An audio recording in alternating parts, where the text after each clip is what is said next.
విక్రయదారులకి ఎప్పుడు బెనిఫిట్ లేదమ్మా. కాబట్టి ఇది అంతా కూడా పూర్తిగా వినియోగదారులకే.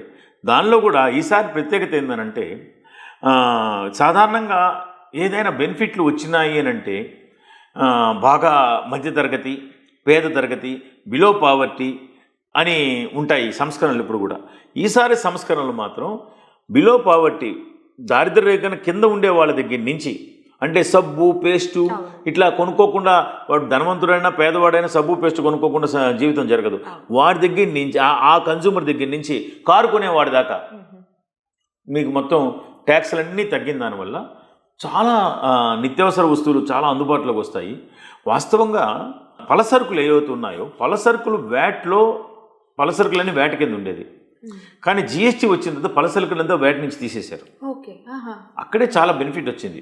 ఇప్పుడు ఇంకొంచెం అడుగులు ముందుకేసి అనేక రంగాల్లో గతంలో మనకి 3%, 5%, 12%, 18, 28 ఉండేది. ఇప్పుడు దాన్ని 3% గోల్డ్ పైన అట్నే ఉంచారు, 12 తీసేశారు, 28 తీసేశారు.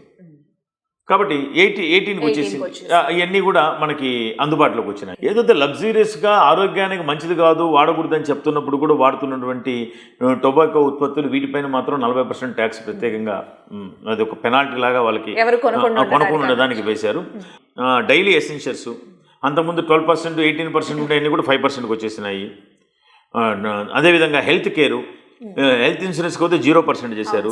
హెల్త్ కేర్ ఐటమ్స్, గ్లూకోమీటరు లేకపోతే థర్మామీటర్స్ ఇట్లాంటివన్నీ అంతకుముందు 18%, 12% ఉండేవి కూడా 5% తీసుకొని వచ్చారు. ఎడ్యుకేషన్ అయితే 0% తీసుకొని వచ్చారు. స్టేషనరీ అదే ఎడ్యుకేషన్ కింద స్టేషనరీ, పలకలు, బలపాలు, పెన్నులు ఇవన్నీ కూడా 0%కి వచ్చేసినాయి. ఫార్మర్లు, రైతులకు సంబంధించిన ఉత్పత్తులన్నీ కూడా అంతకుముందు 12%, 18% ఉండేదాన్ని కూడా 5%కి తీసుకొని వచ్చారు. ఆటోమొబైల్, ఈరోజు ఆటోమొబైల్ అంటే ఏదో ధనికులకు మాత్రమే పరిమితమైంది కాదు. ఈరోజు ప్రతి ఇంట్లో కనీసం అదంపక్షం ఒక బండి ఉండే పరిస్థితి ఉన్నది. అవన్నీ కూడా 28% ఉండేవి కూడా 18% తీసుకొని వచ్చారు. అట్నే ఎలక్ట్రానిక్స్, ఏసీలు. ఈరోజు మేము చిన్న వయసులో ఉన్నప్పుడు ఏసీ అనేది లగ్జరీ ఐటము, కానీ ఈరోజు ఎసెన్షియల్ ఐటమ్ అయిపోయింది, ఇది నీడీ ఐటమ్ అయిపోయింది. నెల్లూరు లాంటి ప్రదేశంలో అయితే ఏసీ లేకుండా సమ్మర్లో బతకలేదు. మా దగ్గర సుమారుగా ఒక 3,000 మంది పనిచేస్తూ ఉంటే ఒక 2,600 మంది దాకా ఇళ్లలో ఏసీ ఉన్నదని గట్టిగా చెప్పగలం.